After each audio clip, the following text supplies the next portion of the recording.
Gracias una vez más a la Fundación Santa Ana por la invitación a participar de este curso sobre los novísimos. Me toca hablar de uno de ellos, el purgatorio. Abordaré esta verdad de fe desde el punto de vista de la teología dogmática.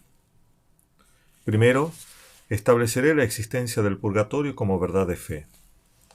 Este primer paso es fundamental para ubicar el rango teológico de este misterio. Se trata de una verdad de fe y no de una especulación teológica.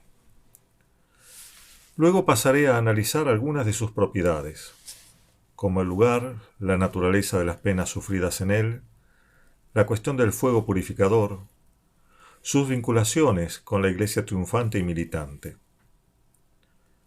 A diferencia del primer apartado, aquí hay más lugar para la elucubración teológica, puesto que no todo lo que en este punto se afirme ha sido definido por el magisterio de la Iglesia.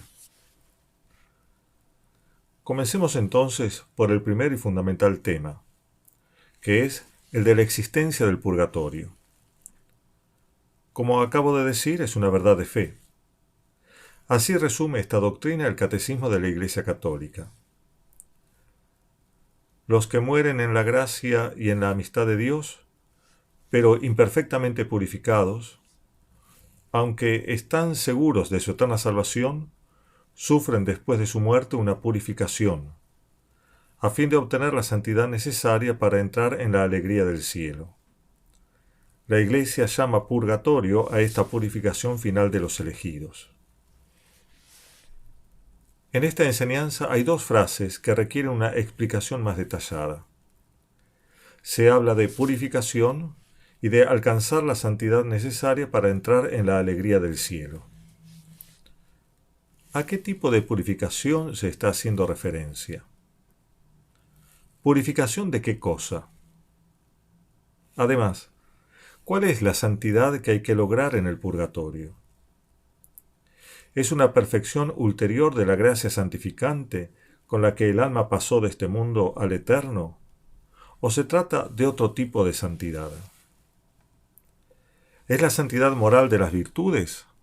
¿U otro tipo de rectitud y orden?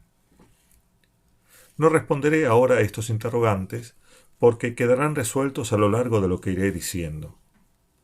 Por lo pronto digamos, como lo hace también el Catecismo, que la enseñanza de la Iglesia sobre el purgatorio fue sancionada como doctrina de fe en 3 concilios ecuménicos, el de Trento, el de Florencia y el segundo concilio de Lyon.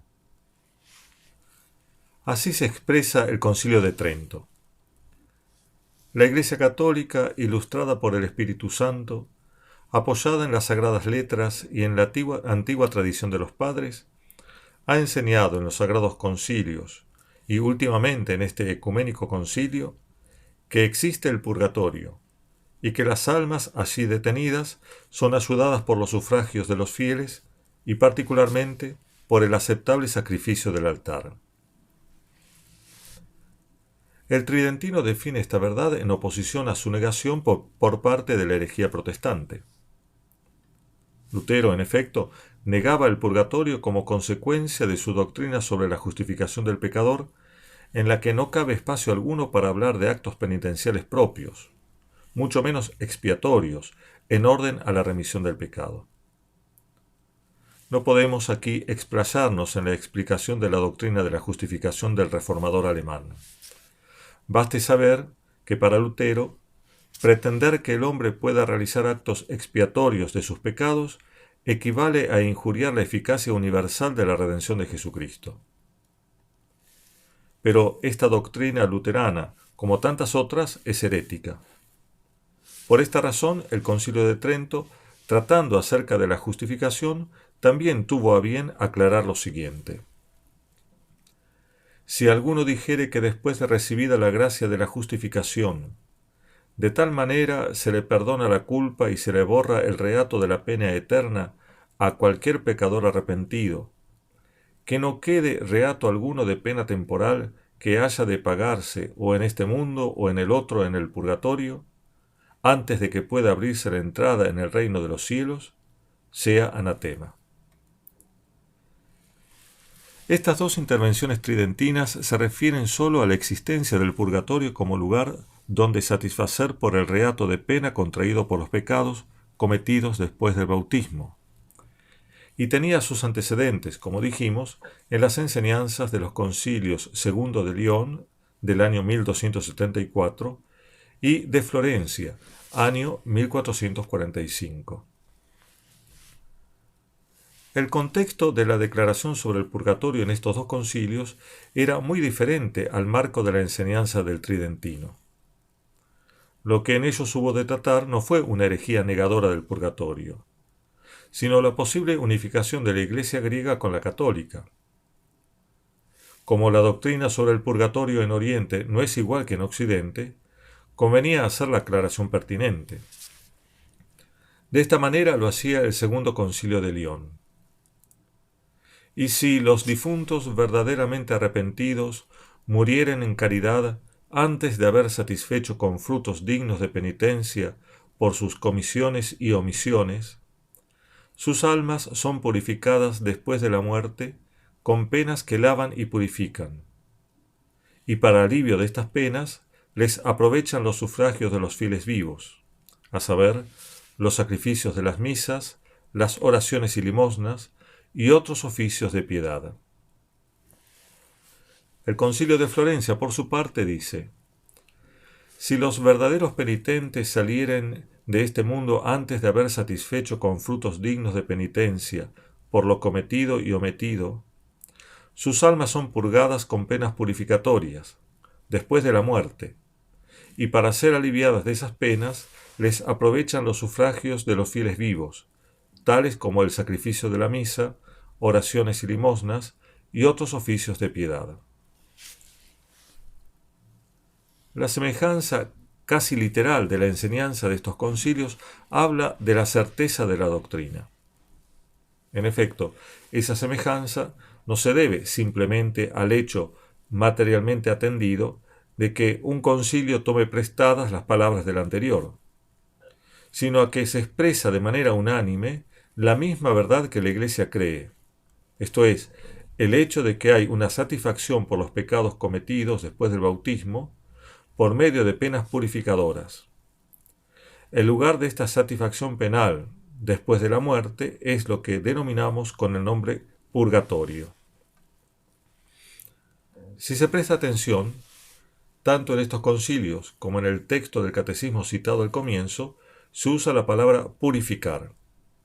Sin embargo, como se trata de una purificación llevada a cabo por medio de penas, queda claro que el sentido de esa satisfacción purificadora no puede entenderse sino como expiación por el reato de pena temporal consiguiente al pecado.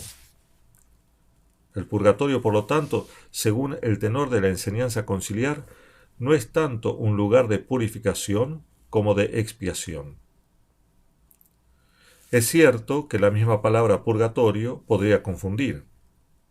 En efecto, se trata de un sustantivo latino que reemplazó, alrededor del siglo XI, al fuego purificador del que, siguiendo Orígenes, hablaban los antiguos padres. Los origenistas, en efecto, habían llegado a confundir ese fuego purificador con el fuego del infierno, pensando así este lugar de condenación eterna como un lugar de purificación transitorio.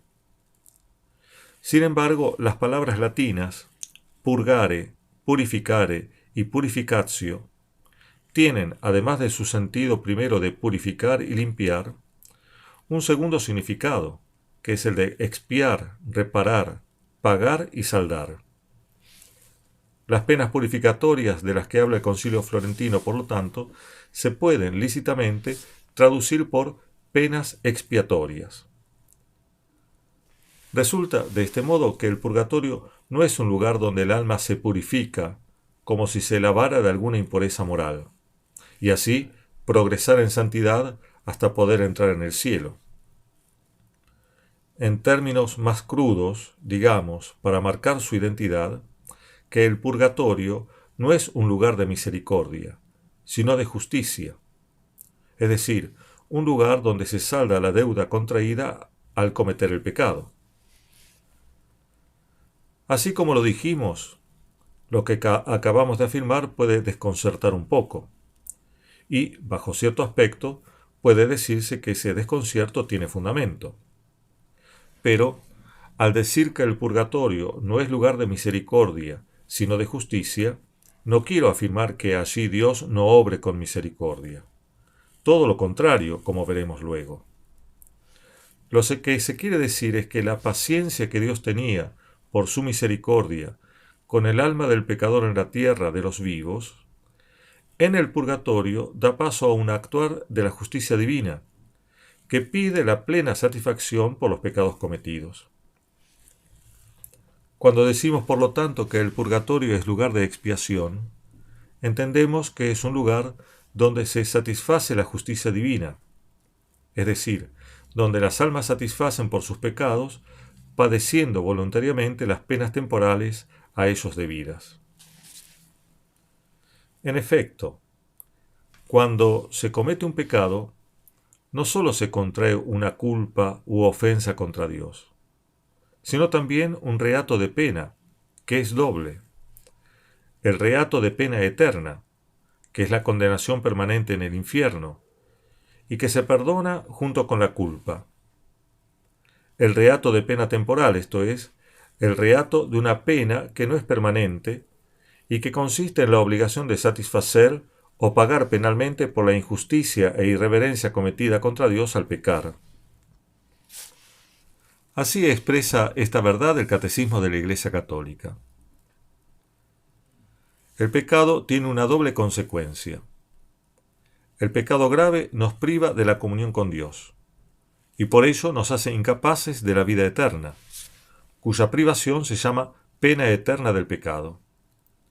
Por otra parte, todo pecado, incluso venial, entraña apego desordenado a las criaturas que tienen necesidad de purificación, sea aquí abajo, sea después de la muerte, en el estado que se llama purgatorio.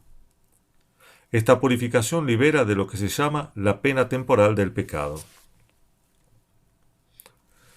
Todo pecado, en efecto, además de ofender a Dios, también causa un desorden en lo establecido justamente por Él, que pide ser restablecido, aun cuando la culpa u ofensa haya sido perdonada.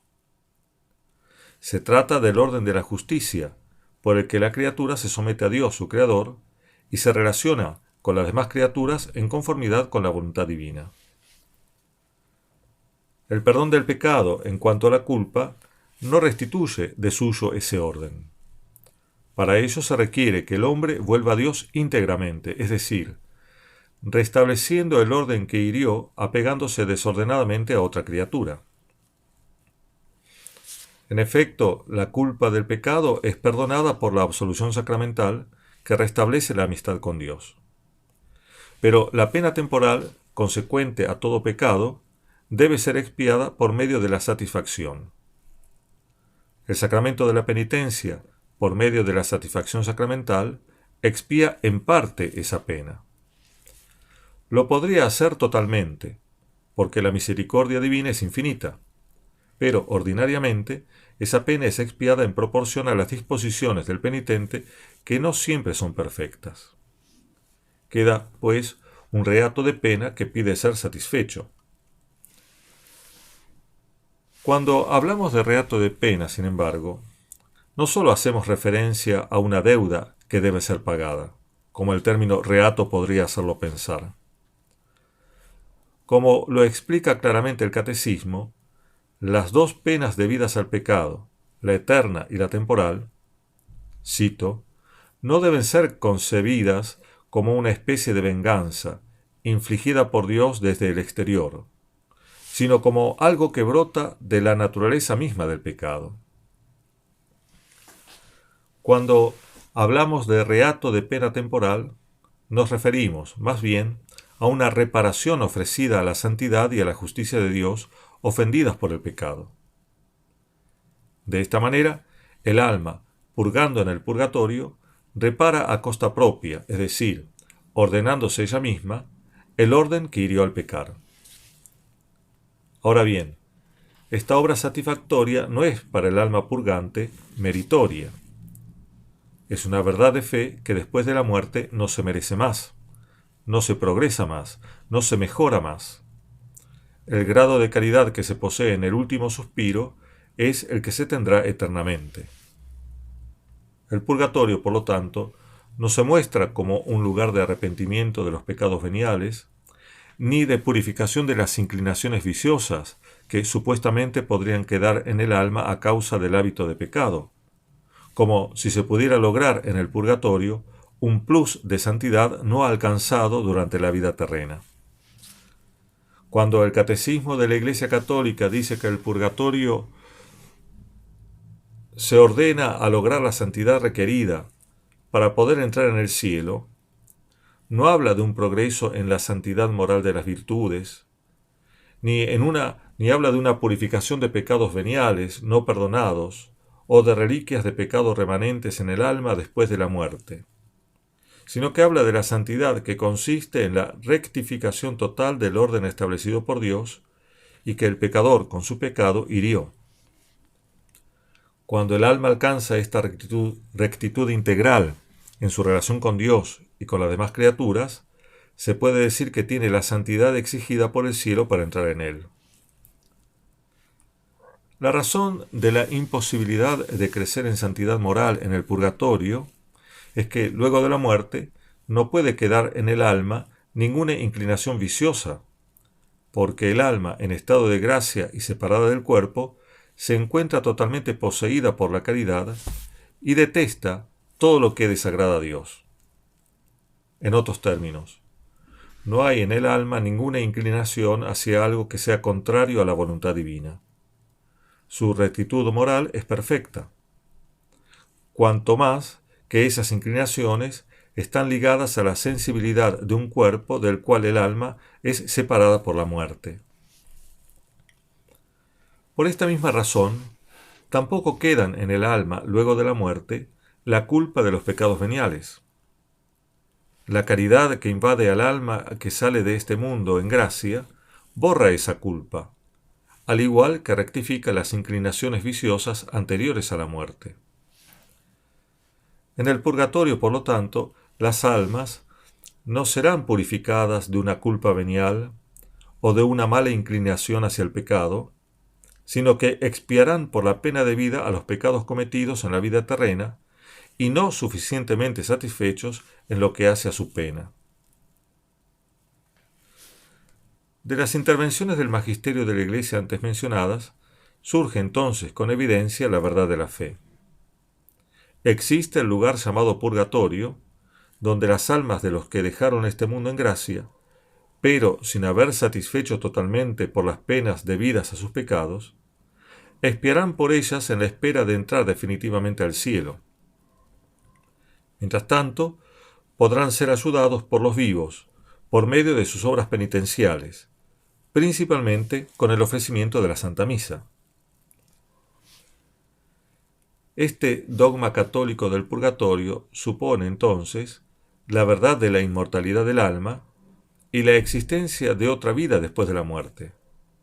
Es decir, el dogma católico sobre el purgatorio supone pensar la muerte como el comienzo para el alma humana de una vida nueva y misteriosa, acerca de la cual la fe católica nos suministra algunos datos precisos. Primero, que al morir, nuestra alma va al cielo o al infierno o al purgatorio, según la naturaleza de sus relaciones con Dios, en el momento mismo en que ella se separa de su cuerpo. Segundo, si está en estado de amistad perfecta con Dios, es decir, si no solamente está exenta de todo pecado mortal y venial, sino que también hizo suficiente penitencia por los pecados cometidos después del bautismo, es inmediatamente admitida la visión beatificante de la Santísima Trinidad.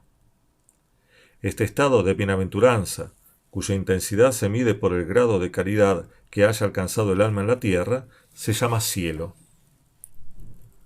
Tercero, si el hombre al morir se encuentra en estado de enemistad con Dios, entonces es arrojada lejos de él, en estado de condenación eterna, donde no habrá ya arrepentimiento. El alma condenada no quiere ni querrá a Dios jamás, y por eso Dios no podrá perdonarla. Este estado de condenación se llama infierno. Cuarto, pero si en el momento de la muerte el alma se halla en estado de gracia, pero todavía no es digna de ser admitida a ver a Dios y a gozar de Él en la visión beatífica, sea porque no llegó a arrepentirse de todos sus pecados veniales, sea porque no hizo suficiente penitencia en su vida por sus propias faltas, entonces esa alma irá al purgatorio, estado y lugar de expiación, como dijimos. Allí el alma se encontrará en estado de amistad con Dios, y por lo tanto, terminado el tiempo de su purgación, irá al cielo. Quiere decir que, a diferencia del cielo y del infierno, el purgatorio no es eterno, sino transitorio. Mientras el alma esté allí, se verá privada de la visión divina y estará sometida a sufrimientos misteriosos, proporcionados a los pecados no suficientemente expiados durante la vida terrena, pero, finalmente, alcanzará el cielo. Esta verdad de fe sobre el purgatorio tiene su fundamento bíblico. Pasemos a verlo ahora. Ya en el primer siglo antes de Cristo tenemos el texto del segundo libro de los Macabeos, capítulo 12, versículos 32 al 46, que resumo de esta manera. Después de la fiesta llamada de Pentecostés, se lanzaron los judíos contra Gorgias, el estratega de Idumea. Salió éste con 3.000 infantes y 400 jinetes. Y sucedió que cayeron algunos de los judíos que les habían presentado batalla. Judas suplicó al Señor que se mostrase su aliado y su guía en el combate. Irrumpió de improviso sobre las tropas de Gorgias y las derrotó. Al día siguiente fueron en busca de Judas para recoger los cadáveres de los que habían caído y depositarlos con sus parientes en los sepulcros de sus padres. Entonces encontraron bajo las túnicas de cada uno de los muertos objetos consagrados a los ídolos de Samnia, que la ley prohíbe a los judíos. Fue entonces evidente para todos por qué motivo habían sucumbido aquellos hombres. Bendijeron pues todos las obras del Señor, juez justo, que manifiesta las cosas ocultas, y pasaron a la súplica, rogando que quedara completamente borrado el pecado cometido. El valeroso Judas, después de haber reunido entre sus hombres cerca de 2.000 dracmas, las mandó a Jerusalén para ofrecer un sacrificio por el pecado, obrando muy hermosa y noblemente, pensando en la resurrección. Pues, de no esperar que los soldados caídos resucitarían, habría sido superfluo y necio rogar por los muertos. Por eso mandó hacer este sacrificio expiatorio en favor de los muertos, para que quedaran liberados del pecado. Este pasaje, como se puede ver, relata el hallazgo de amuletos paganos en los cuerpos de los soldados judíos caídos en la batalla contra Gorgias, general del ejército seleucida. Su muerte se interpretó como castigo por el acto de idolatría que suponía llevar consigo esos talismanes. Ante el hecho, Judas Macabeo mandó elevar oraciones por los difuntos para que su pecado fuera perdonado, y procuró que en Jerusalén se ofrecieran por esa misma intención sacrificios de expiación. El texto no dice nada explícitamente de un estado intermedio para las almas de los que habían caído en batalla, ni del valor purificador del pecado de las oraciones. Sin embargo, la acción encomendada supone que las preces y sobre todo el sacrificio pueden expiar las culpas cometidas por los soldados idólatras. Supone también que existe la posibilidad de purgar esa falta luego de la muerte, para poder alcanzar definitivamente la resurrección.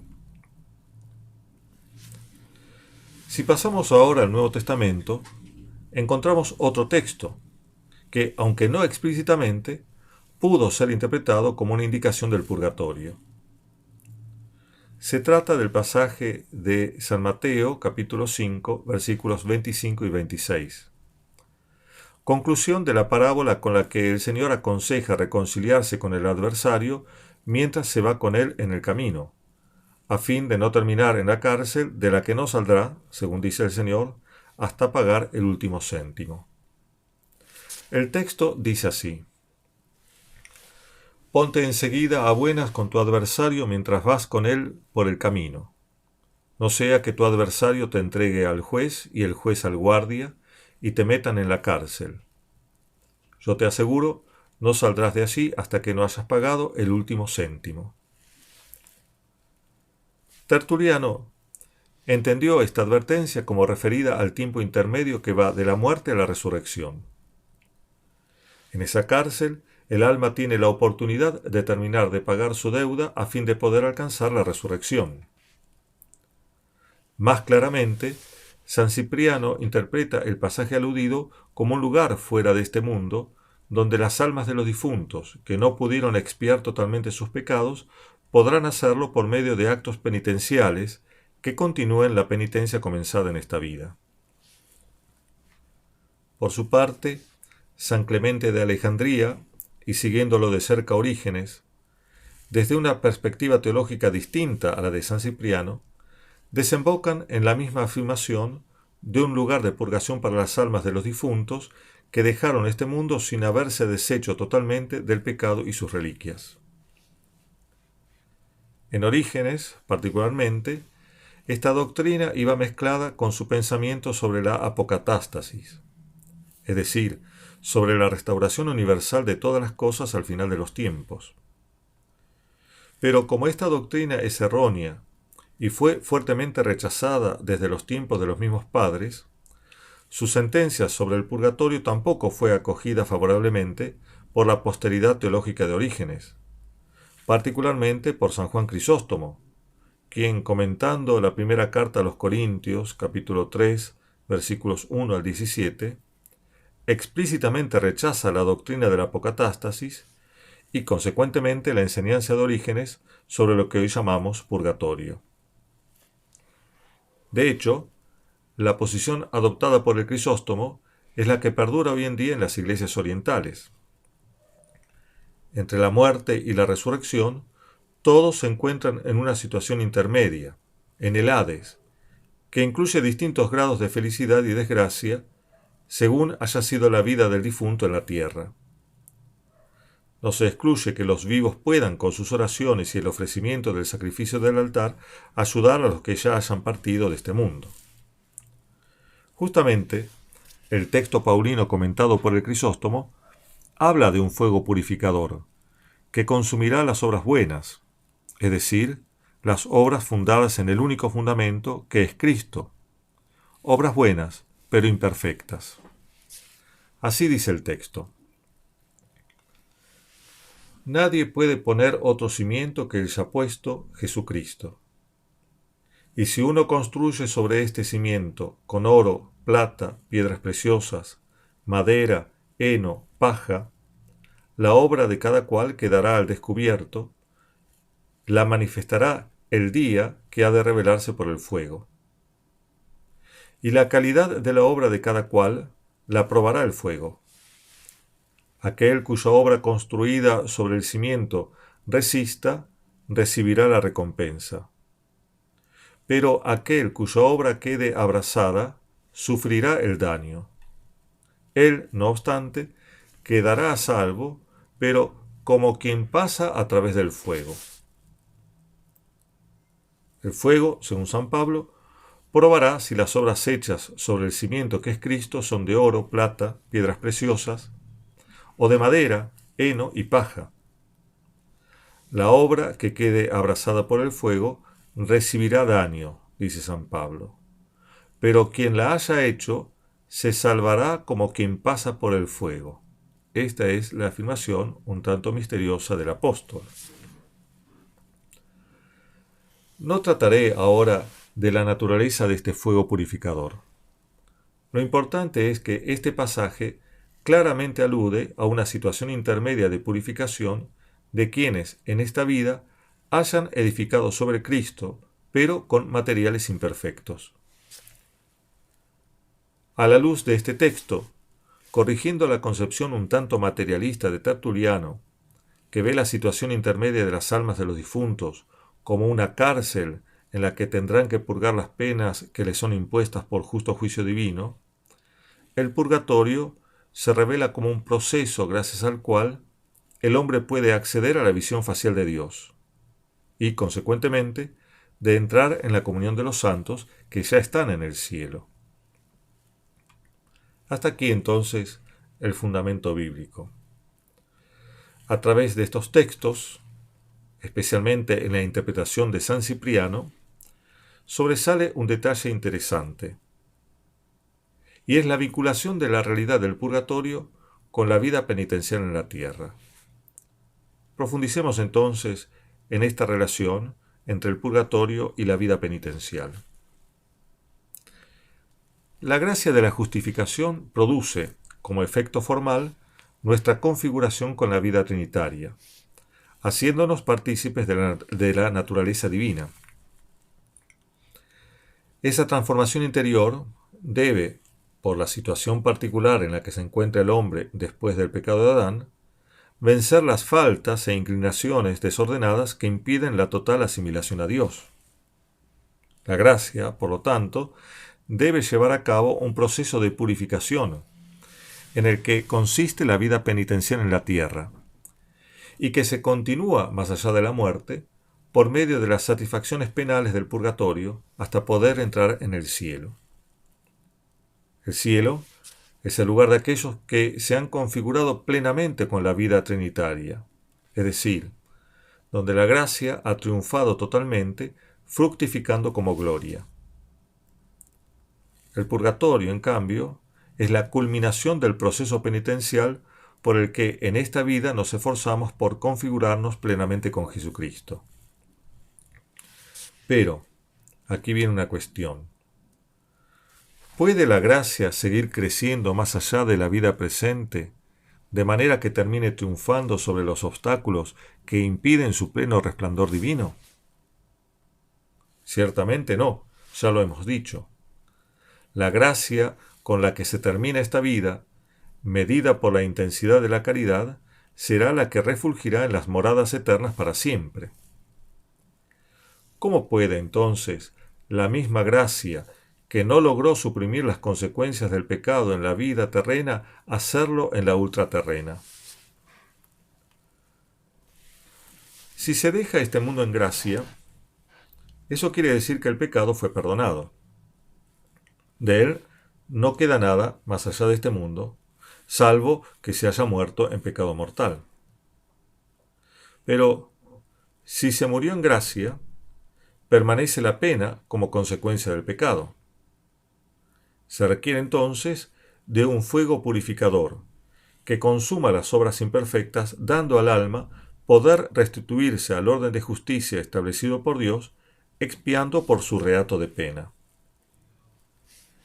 Ese fuego, cualquiera sea su naturaleza, provoca al alma la pena que, movida por la caridad y la aceptación plena de la voluntad divina, ella asume con absoluta conformidad, sabiendo que para entrar al cielo y gozar de la visión beatífica, no puede haber en ella ningún trazo de desorden. Justamente, el reato de pena se debe al desorden introducido por el pecado, reato que no se perdona necesariamente totalmente cuando se perdona la culpa. Mientras permanezca ese desorden, el alma no puede gozar de la visión de Dios. Y es la expiación de esa situación la que el alma desea alcanzar por la aceptación de la pena que el fuego del purgatorio le proporciona. Esta expiación no se hace a fuerza de un puro voluntarismo de talante pelagiano. Así como el hombre no puede borrar su culpa si no es perdonada por Dios, así tampoco puede disminuir la pena debida al pecado si no es por la satisfacción infinita de Cristo. La acción redentora del Señor es la que purifica plenamente al hombre del pecado y de la pena él debida. De aquí que vincular la expiación del purgatorio con la satisfacción sacramental en la tierra es un acierto. En ambos casos, la satisfacción que redime y de la cual se participa activamente es la satisfacción del Señor en la cruz. En efecto, el alma durante su peregrinación terrena no recibe pasivamente la redención de Cristo, sino que colabora activamente con ella por su aceptación libre y su esfuerzo activo. Como decía San Agustín, Dios que te creó sin ti, no te salvará sin ti. Se trata pues siempre de colaboración, y por lo tanto, la acción principal corresponde siempre a Cristo. Sin Él, nada podemos hacer. Esto mismo se verifica en el purgatorio. Allí, el alma acepta una pena que le es impuesta, participando por este camino de la satisfacción de Cristo. También en el purgatorio, por lo tanto, la acción satisfactoria principal corresponde a Cristo. Por esta razón, la Iglesia puede colaborar en la purificación de las almas del purgatorio, aplicando a ellas los tesoros de redención que el Señor le ha confiado y que son los méritos mismos de Cristo, de la Santísima Virgen y de todos los santos, y las obras penitenciales de sus hijos, particularmente la misa en sufragio por los difuntos, como enseñan los textos conciliares citados anteriormente. En otras palabras, bajo la acción del fuego del purgatorio, el alma que está en gracia y vive ya en la caridad sin obstáculo de pecado, acepta su pena y expía por su reato con un acto de satisfacción que no brota de ella misma como de su fuente última, sino con un acto voluntario que es participación y asimilación a la satisfacción de la obra redentora de Cristo en la cruz. Durante la vida terrena, el hombre se asimilaba a esta satisfacción por medio de los sacramentos, las virtudes y sus obras ascéticas. En el purgatorio lo hace por su propia caridad y las penas proporcionadas por el fuego purificador y, vicariamente, por medio de los sufragios de los vivos. Jesucristo satisfizo por nuestros pecados en la cruz. Y ese acto de satisfacción fue grato a Dios por la caridad y obediencia filial con que el Señor afrontó la pena de la cruz. Sin embargo, el acto redentor no es solamente meritorio por la caridad, sino también por el sufrimiento físico en la cruz. Quiere decir que la acción por la que Cristo redime al hombre no se reduce al acto interno de su alma, sino que abraza también el dolor físico experimentado como pena debida al pecado, no de Cristo, por supuesto, porque fue inocente desde su concepción, sino el pecado de los hombres. El Señor cargó sobre sí el yugo de nuestros delitos. En el purgatorio, por la caridad, el alma se asocia a la satisfacción interior de Cristo, es decir, a la caridad y obediencia filial del Señor. Por el fuego, sufre la pena dolorosa debida a sus pecados. No es claramente un dolor físico, en el sentido de ser un dolor corporal, puesto que en el purgatorio el alma está separada del cuerpo. Pero no deja de ser una verdadera experiencia dolorosa, aportada por el misterioso fuego purgador, sin reducirse a ser un estado anímico de angustia y pesar. El castigo por el pecado abarca al hombre entero, alma y cuerpo, y la satisfacción también. Si Cristo satisfizo en la cruz por medio de sus dolores corporales y anímicos, también el alma, que no puede satisfacer al margen de Cristo, lo hará por medio de una pasión física, que en el caso del purgatorio no será evidentemente corporal, pero tampoco solamente anímica. El alma no ofrece en caridad y obediencia ese padecer como en paralelo al padecer de Cristo y como en una externa imitación, sino como de alguna manera incorporada a esos dolores, porque el Señor cargó sobre sí toda la pena debida a nuestros pecados. Pena que no solo hincó sus dientes en el alma del hombre, sino también en su cuerpo, particularmente la muerte. Los dolores de Cristo, entonces, condensan y resumen todos los dolores de la humanidad. Y porque así lo hizo, los dolores de la penitencia están como precontenidos en ellos. De manera que el alma que purga al ofrecerlos, lo hace en unión al que ya los ofreció al Padre. Y porque así los ofreció, ahora le son gratos. El purgatorio, entonces, no puede ser visto como un acto de justicia vindicativa de Dios, que espera que las deudas que las criaturas contrajeron con él sean saciadas. Es más bien un acto de culminación de la redención, como la avisoraba San Cipriano, no por un perfeccionamiento moral del alma más allá del alcanzado durante su estadio terreno, sino por la compleción de toda justicia en su relación con Dios. Hasta aquí el dogma de la fe y su explicación teológica. Pasemos ahora a lo que, en base a una seria teología, podemos decir sobre el purgatorio, aunque no haya sido definido por la Iglesia.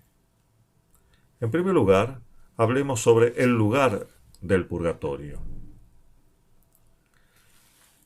Aunque el Catecismo de la Iglesia Católica se refiere al purgatorio como un estado, el Concilio de Trento lo mencionaba implícitamente como si se tratara de un lugar.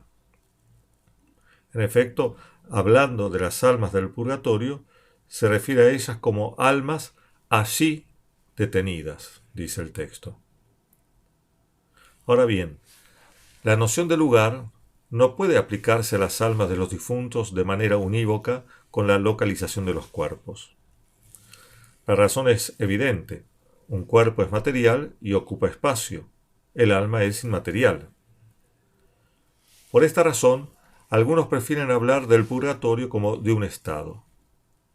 Ciertamente lo es, como también lo es el cielo y el infierno, en los que las almas se encuentran, decimos, en estado de bienaventuranza o en estado de condenación.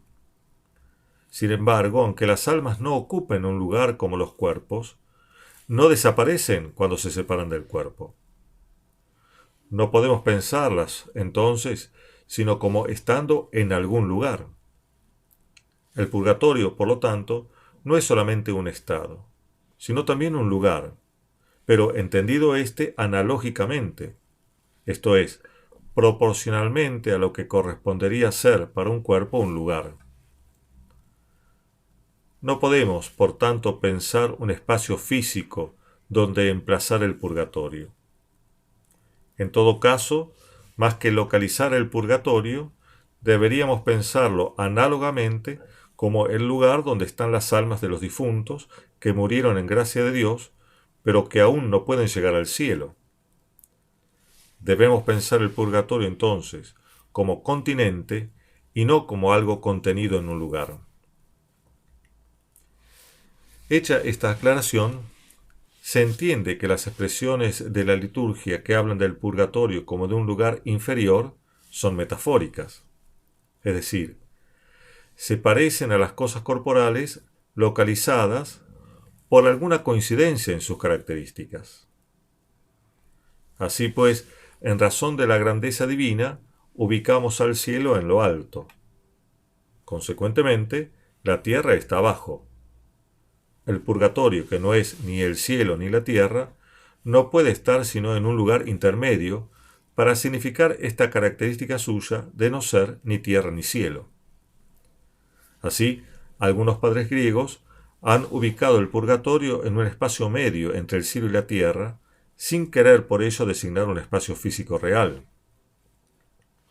Por lo mismo, otros, en línea con una tradición más occidental, ubican el purgatorio en las regiones inferiores, a las que llaman genéricamente infierno. No se trata, en este caso, del infierno de los condenados, sino, como la palabra lo dice, de ese lugar inferior que las almas de los difuntos habitan en espera de ser llevadas definitivamente al cielo. La ubicación del purgatorio entonces es metafórica, pero el mismo purgatorio es un lugar, no metafóricamente, sino análogamente, aunque no podamos decir mucho más sobre la naturaleza de ese lugar.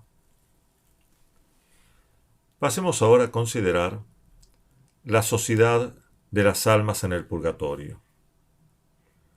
Como dijimos, las almas en el purgatorio no ponen resistencia a la acción de Dios sobre ellas, sino que saldan con justas penas voluntariamente sufridas las deudas de sus pecados. Ahora bien, en esta acción expiatoria, las almas no son islas. Además de poder ser auxiliadas por las oraciones de los vivos, traban entre sí vínculos de caridad que las reúnen en una sociedad sobrenatural que llamamos Iglesia Purgante. De manera semejante, los bautizados que aún peregrinan en la tierra conforman la Iglesia militante, y los que ya han llegado al cielo, la Iglesia triunfante.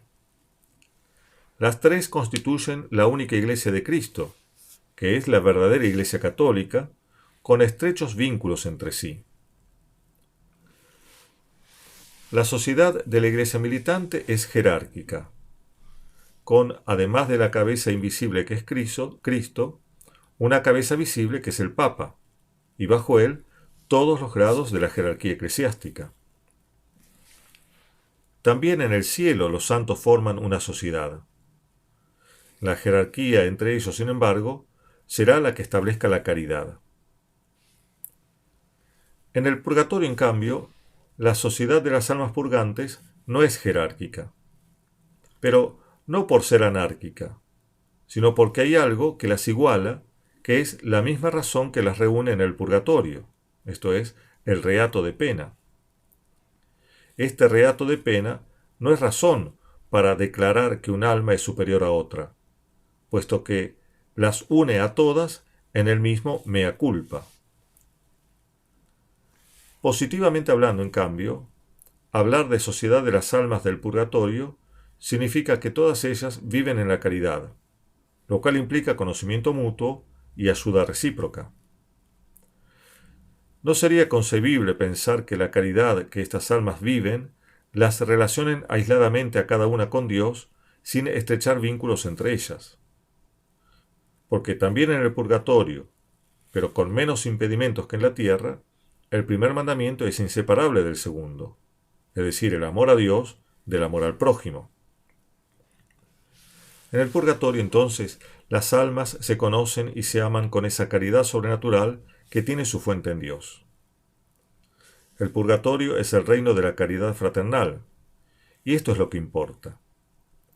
En el purgatorio, todos son humildes, todos son mansos, todos son compasivos con los sufrimientos de los demás. Aquel que tiene menos que sufrir compadece desde el fondo del alma a aquel cuya penitencia es más larga y penosa, y se regocija con el pensamiento de que un compañero suyo va a ser recibido triunfalmente en el cielo. Los celos y la envidia son desconocidos en el purgatorio. Así se alegran de todo el bien que le sucede a los hermanos. Pero este amor fraternal en el purgatorio no es solamente compasivo, también es de benevolencia. Las almas conservan el poder de interceder unas por otras, puesto que también pueden hacerlo en favor de nosotros. Las almas entonces en el purgatorio se purifican de sus penas por actos de expiación, no aisladamente, sino viviendo en la sociedad que llamamos Iglesia Purgante. ¿Qué debemos decir de esas penas?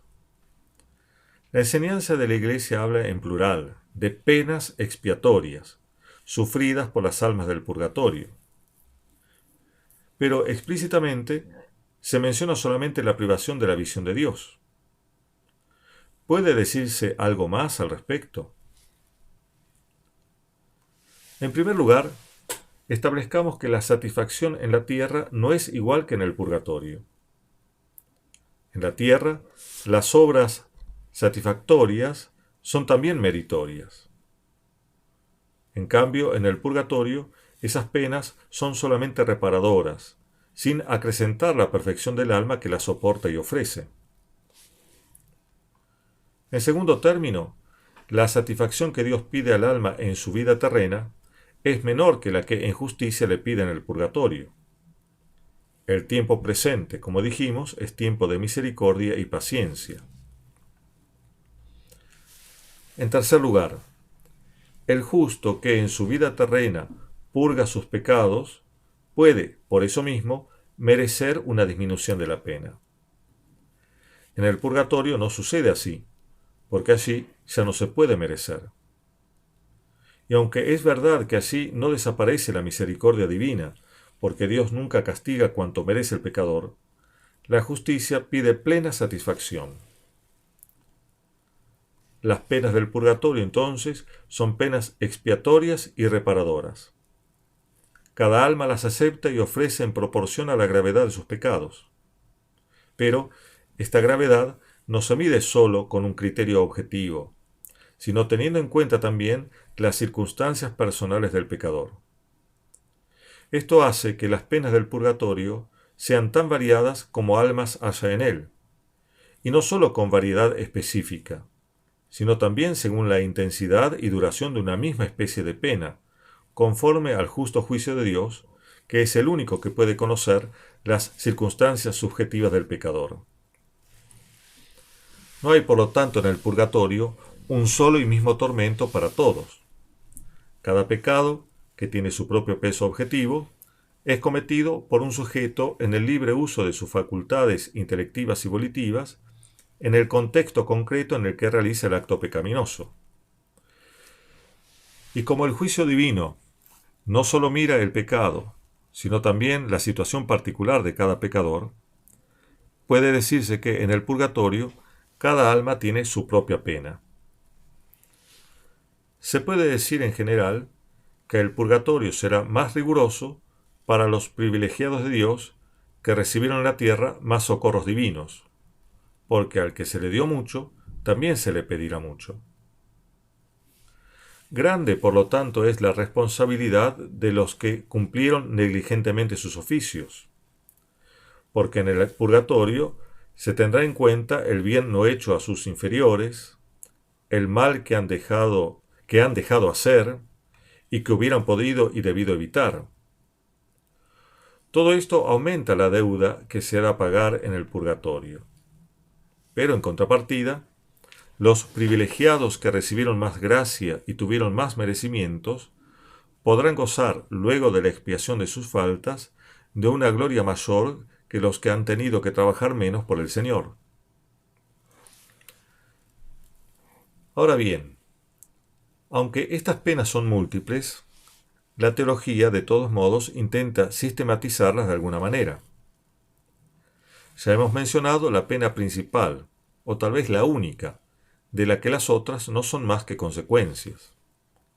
Es la pena de la privación de la visión beatífica y se la llama pena de daño.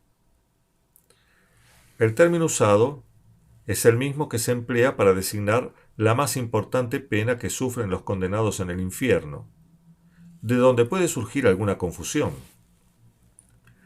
Para despejar este posible malentendido, hay que decir que los condenados ciertamente no ven a Dios, pero tampoco lo verán. Las almas del purgatorio, en cambio, aunque no ven a Dios, esperan llegar a la visión. Por otra parte, los habitantes del infierno odian a Dios. Los que moran provisoriamente en el purgatorio viven en la caridad. A la vista de estas diferencias, algunos han propuesto dejar de lado el lenguaje de pena de daño, que es común a los que están en el infierno y a los que están en el purgatorio, y hablar más bien de pena de aplazamiento de la visión. Pero esta pena, siendo la principal, no es la única que sufren las almas del purgatorio. Las otras penas que ellas padecen son clásicamente llamadas pena de sentido. Tampoco este término es muy feliz. No solo porque también así se denominan las otras penas que sufren los condenados en el infierno, además de la privación de la visión beatífica, sino también porque da a pensar que el alma purgante puede sufrir sensiblemente, siendo que, separada del cuerpo, carece de los órganos de la sensibilidad.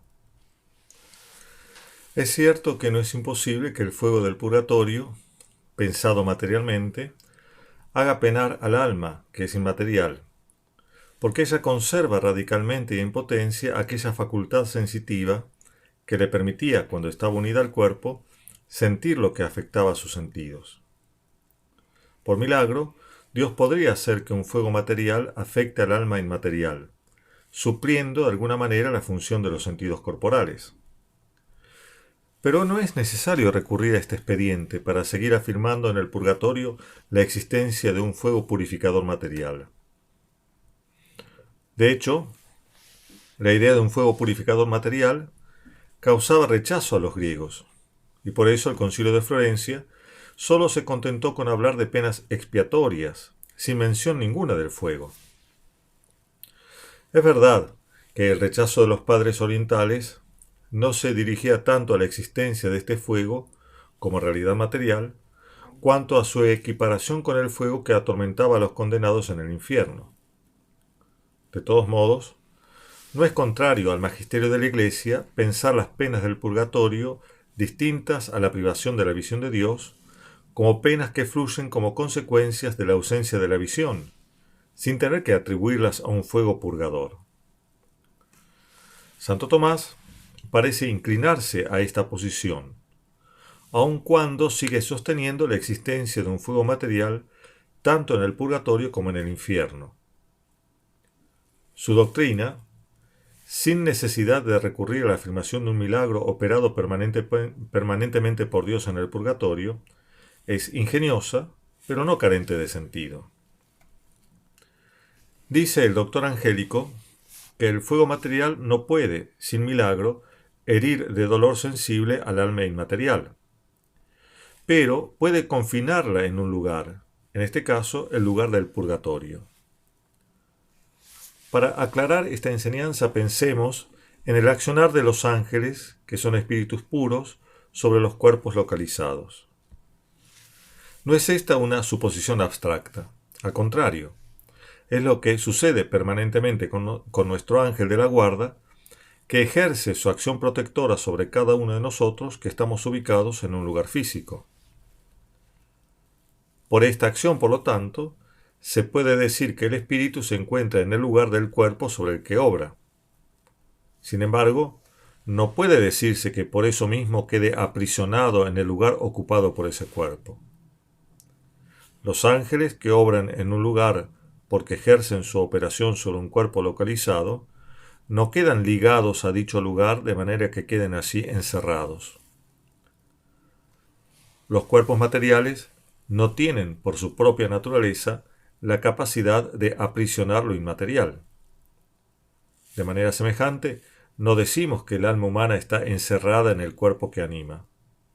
Más bien debemos decir que el alma contiene al cuerpo, en el sentido de que impide que se disgreguen los elementos que lo constituyen, que es justamente lo que sucede cuando por la muerte el alma se separa del cuerpo, es decir, deja de contenerlo.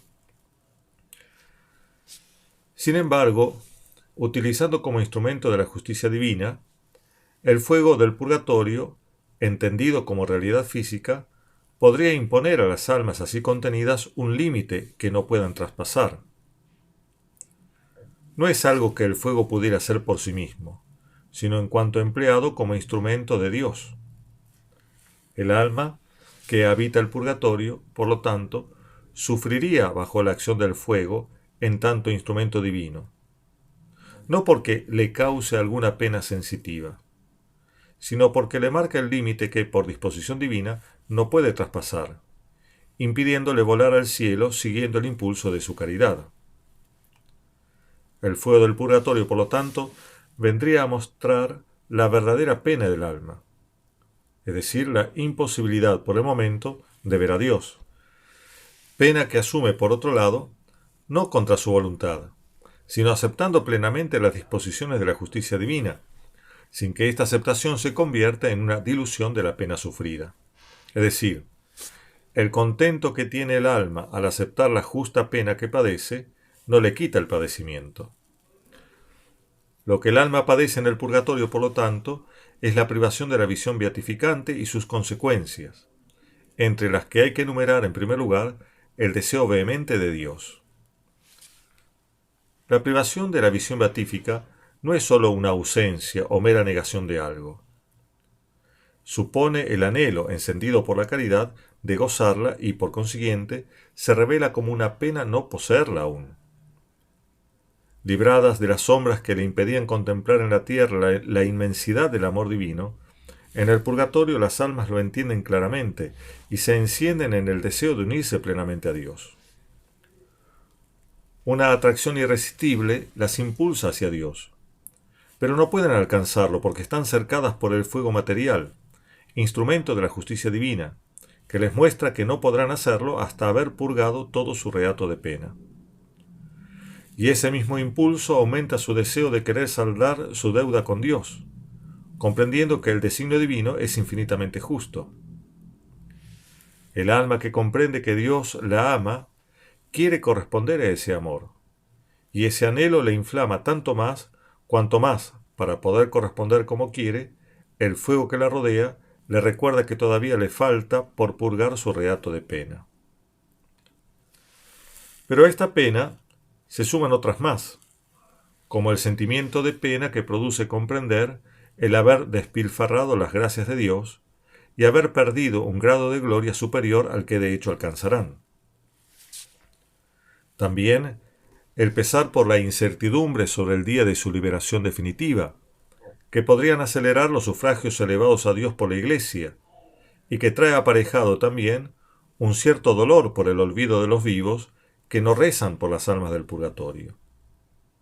Pesar este, por supuesto, que no es reflejo de un reproche, sino resultado de sus ansias de Dios, sabiendo que con la ayuda de los vivos podría llegar al cielo más rápidamente. Penar, por tanto, no por haber perdido un bien personal, sino por comprender que por su sola culpa no rinden a Dios la gloria que podrían haberle tributado. El amor de Dios, por lo tanto, penetra e inflama toda otra pena, y así todas ellas se manifiestan como derivando de y declarando al mismo tiempo la pena principal, que es la privación de la visión de Dios. Pasemos a considerar ahora las relaciones de las almas del purgatorio con los habitantes del cielo y los peregrinos en la tierra. Comenzamos por el vínculo fecundo existente entre el cielo y el purgatorio. Los santos del cielo pueden ayudar a las almas del purgatorio en sus penas. La oración de la Iglesia así lo muestra. Por ejemplo, en el oficio de exequias se ruega a Dios con estas palabras: Santos de Dios, venid en su ayuda, ángeles del Señor, corred hacia él, recibid su alma, conducidla a la presencia de Dios. Y este es solo un ejemplo. Los santos del cielo y los ángeles, por lo tanto, pueden interceder por las almas que están en el purgatorio. Pero, ¿qué eficacia tiene esta intercesión? Si prestamos atención a la cualidad del intercesor, dado que es conveniente que Dios escuche las plegarias de sus amigos, deberíamos pensar que es sumamente eficaz. Pero esto significaría que el purgatorio más bien debería estar vacío, y que los sufragios de la Iglesia militante por los difuntos serían innecesarios. Esta objeción se la ha formulado también Santo Tomás, y la respondió diciendo que las satisfacciones de los vivos son más eficaces que las intercesiones de los santos del cielo. Prestemos atención para comprender esta respuesta, que Santo Tomás compara intercesiones con satisfacciones. En el cielo, los santos no están en estado de ofrecer satisfacciones propiamente dichas para compensar las penas que las almas del purgatorio deben padecer por sus pecados, porque la satisfacción se realiza por medio de obras penosas, y los santos del cielo ya no pueden sufrir. Su oración ciertamente es muy valiosa, porque están en perfecta amistad con Dios, y Dios, por eso mismo, no desoirá sus súplicas. Sin embargo, la justicia divina restringe la eficacia de tales súplicas, según reglas por nosotros desconocidas, a fin de que el reato de pena no sea simplemente condonado, porque ello es lo más justo y además es mejor para el alma que expía por sus penas en el purgatorio. Además, podemos suponer que los santos, conociendo las reglas y límites establecidos sabiamente por Dios en su justicia a la eficacia de sus oraciones, no se atreverán a pedir más que lo que es conforme a la voluntad divina. De esta manera, la ordenación divina da a la intercesión de los santos del cielo cierta eficacia para aliviar las almas del purgatorio de sus penas, pero, al mismo tiempo, deja espacio para la eficacia propia de las satisfacciones que pueden ofrecer los vivos por esas almas. Algunos teólogos han conjeturado algunas de esas reglas, que, de todos modos, nos resultan desconocidas, y por lo tanto las expongo aquí solo a título ilustrativo. Por ejemplo, puede pensarse con cierta verosimilitud que un santo del cielo no dejará de estar agradecido por los beneficios que recibió de un alma que se halla en el purgatorio y que, en razón de su gratitud, pide a Dios por ella. Esa intercesión basada en la gratitud estaría contemplada por las reglas divinas que miden la eficacia de las oraciones de los santos del cielo. Vuelvo a repetir que se trata solamente de una conjetura, pero que no parece totalmente imposible. Otro ejemplo podría ser el de un alma del purgatorio que, en su vida, fue especialmente devota de un santo o de la Santísima Virgen. Podemos pensar que, en razón de esa devoción, ese santo o la misma Virgen intercederá por esa alma. También esto estaría contemplado por las reglas según las cuales la sabiduría divina restringe la eficiencia de la intercesión de los santos. Como sea, estas oraciones, la de los santos, no hay por qué pensarlas como siguiendo un camino paralelo al de los sufragios ofrecidos por la Iglesia militante. Al contrario, parece coherente pensar que esas peticiones se unen a esos sufragios añadiéndoles con su aporte una mayor eficacia para librar un alma del purgatorio o para aliviar en parte sus penas. Y esto no es ya una conjetura, sino que hay para afirmarlo fundamento en la Sagrada Escritura.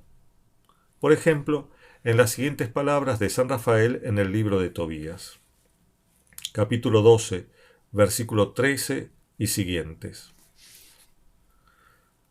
Cuando tú rogabas con lágrimas y dabas sepultura a los muertos, cuando, dejando tu comida, escondías a los muertos en tu casa durante el día y los enterrabas durante la noche, yo presentaba tu oración al Señor. De manera semejante, en el libro del Apocalipsis, capítulo 5, versículos 8 a 9. Allí, los 24 ancianos tienen en sus manos las copas de oro llenas de perfumes que son las oraciones de los cristianos y las ofrecen en el culto del cielo permanentemente a Dios. En fin, en la misa siempre pedimos que el ángel presente en el altar del cielo la ofrenda que la Iglesia hace del cuerpo y la sangre de Jesucristo por vivos y difuntos. De aquí se sigue que la costumbre de elevar nuestras oraciones a Dios, pidiendo la intercesión de los santos y de los ángeles, no solo es un gesto de devoción, sino también un modo de darle mayor eficacia a nuestros sufragios por los difuntos, y es algo muy grato a los ojos de Dios. En su providencia, Dios podría aplicar directamente las satisfacciones infinitas de Cristo y de la Virgen a las almas del purgatorio, pero ha querido hacerlo a través de la mediación de la Iglesia instituida por su Hijo. No es probable entonces que el Señor se desentienda de su Iglesia a la hora de aliviar un alma del purgatorio de sus penas. Al contrario, recibirá su intercesión aumentando su eficacia con la oración preciosa de sus santos del cielo, particularmente la de la Santísima Virgen y San José. Esto explica también por qué la Virgen siempre ha pedido, en sus apariciones reconocidas oficialmente, que recemos nosotros, especialmente el rosario, y que hagamos penitencia en vez de aplicar por sí misma a las almas del purgatorio sus propios méritos, o pedirle directamente a su Hijo que lo haga. Veamos ahora las relaciones del purgatorio con la Iglesia militante. En la enseñanza del Magisterio de la Iglesia que citamos al comienzo de esta conferencia, se consignaba claramente la verdad de los sufragios de la Iglesia por las almas del purgatorio. Pertenece, por lo tanto, a la verdad de nuestra fe creer que los cristianos que peregrinan todavía en este mundo pueden ofrecer a Dios sus oraciones, sus obras penitenciales y de caridad para ayudar a las almas del purgatorio. En conclusión, hay entre la Iglesia triunfante, la purgante y la militante una ley de solidaridad sobrenatural que se llama comunión de los santos, como la afirmamos en el credo. A la cabeza de esta comunión está el mismo Jesucristo, que se ofreció a sí mismo como sacrificio de expiación para la salvación de los hombres. El tesoro de sus satisfacciones y méritos es infinito y por lo tanto inagotable. Por la comunión de los santos, este tesoro pertenece a toda la Iglesia en sus tres estados, y los miembros de la Iglesia militante pueden beneficiarse de él por medio de los sacramentos, las oraciones, las obras penitenciales y de caridad. Y también, por todos estos medios, los vivos pueden auxiliar a las almas del purgatorio, especialmente a través de las obras llamadas satisfactorias y las indulgencias. Se llaman obras satisfactorias a los actos de penitencia que implican un sufrimiento, una pena, y que, realizados en estado de gracia, se ordenan a expiar las penas debidas a los pecados ya perdonados en su culpa. Por su parte, las indulgencias son beneficios concedidos por la Iglesia militante a los fieles para obtener, cuando son aplicables a los difuntos, un alivio en la pena de las almas del purgatorio. Se trata de actos de piedad o satisfactorios, a los que se unen los méritos de todos los santos, de la Santísima Virgen y del Señor, para darle más eficacia de expiación. La eficacia de las obras satisfactorias y de las indulgencias proviene de los méritos y satisfacciones del Señor como de su fuente primera y principal. En efecto, de Jesucristo viene a nuestras penitencias el poder de saldar la deuda de la pena temporal en la que se ha incurrido por los pecados cometidos después del bautismo. Acudiendo al tesoro inagotable de sus méritos y de sus satisfacciones, a la que se añaden las satisfacciones de los santos, la Iglesia concede sus indulgencias. Por voluntad divina, por lo tanto, los fieles pueden, con sus obras satisfactorias y la ganancia de las indulgencias, no sólo satisfacer por sus propios pecados personales, sino también por los pecados de los demás. Es lo que decía San Pablo a los Colosenses, capítulo 1, versículo 24. Ahora me alegro de los sufrimientos padecidos por ustedes, y completo en mi carne lo que falta a los padecimientos de Cristo por su cuerpo, que es la Iglesia. Por el camino de las obras satisfactorias y las indulgencias, los fieles cargan sobre sí parte del peso de las penas que las almas deben expiar en el purgatorio. Pero esta suplencia no se ejerce de cualquier manera. Es decir, se refiere solamente al reato de pena que deben saldar en el purgatorio las almas que lo habitan. No hay una suplencia en el orden del mérito, es decir, no podemos merecer por otros. El mérito es algo propio de cada uno. Podemos, en alguna manera, merecer un bien para otro, pero no podemos merecer el mérito de otro. No es posible transferir a otro el mérito propio. En una obra satisfactoria, que también es meritoria, sólo se puede suplir al alma del purgatorio en lo que tiene de satisfacción y no en lo que tiene de mérito. Las obras buenas hechas en estado de gracia tienen valor meritorio y satisfactorio, pero solo éste alguien puede ofrecer en provecho de otro. Y esto, como dijimos, solo lo pueden hacer los fieles vivos, y no los que están en el cielo, porque allí no se puede sufrir, como lo requiere toda obra satisfactoria. Se entiende, además, que por disposición divina, solo la iglesia militante pueda satisfacer por las almas del purgatorio, porque, de alguna manera, ellas también son hijas suyas, pues también están en camino hacia el cielo. ¿Cuáles son entonces los medios por los cuales los vivos pueden auxiliar a las almas del purgatorio? Estos medios son numerosos y variados, porque todo acto virtuoso y sobrenatural puede ser ofrecido en auxilio de aquellas almas en su valor satisfactorio y en su valor impetratorio si se trata de una oración. Clásicamente se los clasifica de la siguiente manera: oraciones e indulgencias, limosna y actos de penitencia, el sacrificio de la misa. Las indulgencias y las oraciones pertenecen al primer orden de medios para ayudar a las almas del purgatorio, porque todas las indulgencias incluyen alguna oración, y al revés, porque muchas oraciones por los difuntos están indulgenciadas, como esta oración: dale, Señor, el descanso eterno, y brille para ellas la luz que no tiene fin.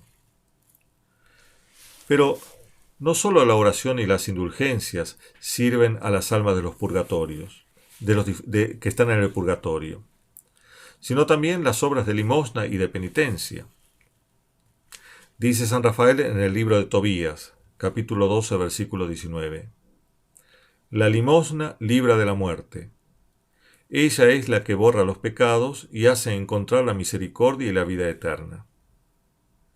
Y Daniel, en el libro de su profecía, recomienda a Nabucodonosor, capítulo 4, versículo 24, que redima sus pecados con la limosna. Estos textos hablan de la limosna como medio para obtener el perdón de la culpa, pero también para alcanzar misericordia y así entrar en el cielo, esto es, libre de todo impedimento que retenga al alma fuera de la visión beatífica. La limosna, por lo tanto, también tiene valor satisfactorio aplicable a las almas del purgatorio. Cuando la limosna se hace en favor de los difuntos, entonces, tiene una triple fecundidad. Enriquece con méritos para el cielo a quien la hace. Socorre la miseria del indigente que la recibe. Alivia o aun libra al alma del purgatorio por cuya intención se ofrece a Dios. Con la limosna, entonces, todos ganan y nadie pierde.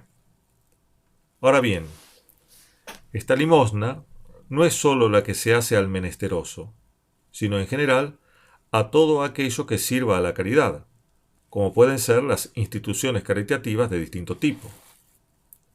Además, no se trata sólo de la limosna material. También está la limosna espiritual, como las obras de penitencia y satisfacción hechas en beneficio de los difuntos. Entre estas obras penitenciales destacan el ayuno y las pequeñas privaciones o mortificaciones. Pero la obra que más poder tiene para liberar a las almas del purgatorio es el sacrificio de la Santa Misa. En toda misa se hace memoria de los difuntos, porque nunca deben estar ausentes de nuestras oraciones. Es un acto de exquisita caridad, y muchas veces hasta un deber de justicia, hacer decir misas por nuestros difuntos. El recuerdo de las almas del purgatorio no debe dejarnos nunca. Por esto, no es bueno que se eliminen los velatorios y los entierros. Si los muertos desaparecen materialmente de nuestras vidas, no rezaremos más por ellos, y ellos están muy necesitados de nuestras oraciones y de las indulgencias que podamos ganar para ellos. En efecto, toda misa, incluso la que no se celebra por las almas del purgatorio, aprovecha a cada una de ellas en una medida que solo Dios conoce. Como dice Tomás de Kempis, cuando un sacerdote celebra la Santa Misa, honra a Dios, regocija a los ángeles, edifica la iglesia, procura el descanso de los muertos y se hace a sí mismo partícipe de todos los bienes. La misa honra a Dios, porque es un acto de adoración suprema, de acción de gracias y de alabanza. Regocija a los ángeles y a todos los bienaventurados, porque animados de caridad perfecta, exultan de alegría al ver a Dios honrado y a los hombres socorridos y colmados de beneficios. Edifica a la iglesia militante, derramando sobre ella infinitud de gracias. Procura el descanso a los muertos a título de obra satisfactoria y de oración. Sacrificio y oración del mismo Cristo, sacrificio y oración de la Iglesia. Pero si estos bienes se siguen de toda misa, ¿cuánto más se siguen de la misa ofrecida por un difunto en particular?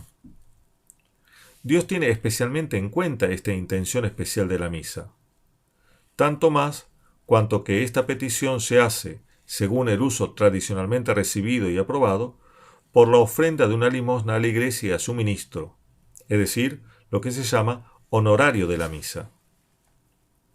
Por supuesto, este honorario no es el precio de la misa, sino una limosna hecha a la Iglesia para la manutención del culto. Esta limosna, por serlo, constituye por sí misma una obra satisfactoria con la que se puede beneficiar a las almas del purgatorio. Pero, al ofrecerla por una misa, adquiere una eficacia especial. En igualdad de circunstancias, por lo tanto, una misa especialmente aplicada a tal alma le aprovechará más a ella que al conjunto de las almas, en conformidad con la generosidad con que se pide la misa. Es de creer que Dios será generoso con aquel que es generoso con el culto a él debido. Por último, nos queda responder a esta pregunta. ¿Podemos orar a las almas del purgatorio? ¿Podemos encomendarnos a ellas como nos encomendamos a los santos del cielo? ¿Podemos pedir favores espirituales y materiales por su intercesión? Aunque el magisterio no se ha expedido en este asunto, la práctica promovida por la Iglesia nos mueve a dar una respuesta afirmativa. Muchos santos han promovido la oración a las almas del purgatorio. Del culto de invocación a los difuntos se encuentran indicaciones inequívocas en las inscripciones de las antiguas catacumbas romanas. Por ejemplo, esta: que tu alma repose en paz. Ruega por tu hermana, ruega por tu esposo. Adviértase la primera fórmula que une la plegaria por el difunto con la plegaria al difunto. Esta unión de los dos sentidos de la oración por y al difunto está presente en todas nuestras oraciones hechas en su favor.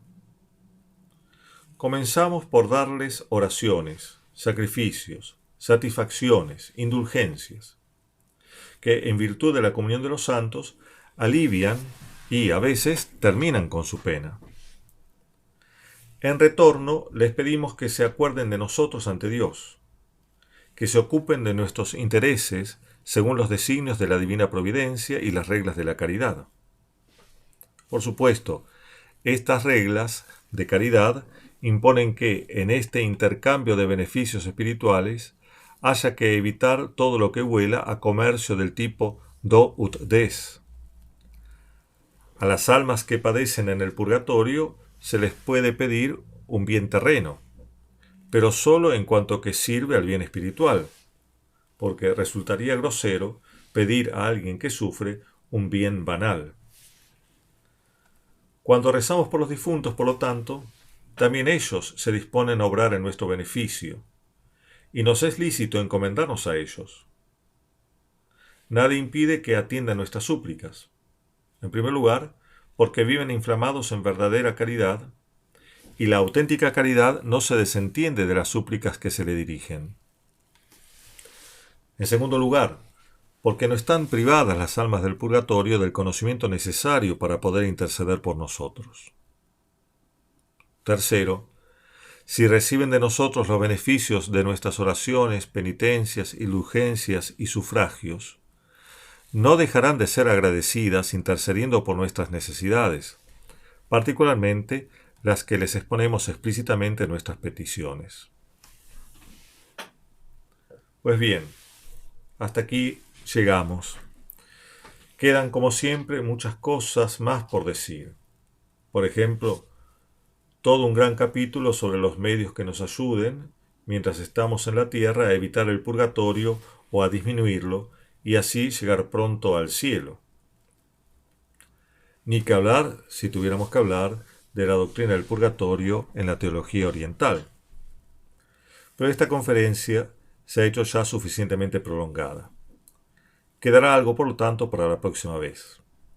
Así que ahora me despido, no sin antes agradecer vivamente a la Fundación Santa Ana por la oportunidad que me ha dado de tener esta conferencia. Muchísimas gracias.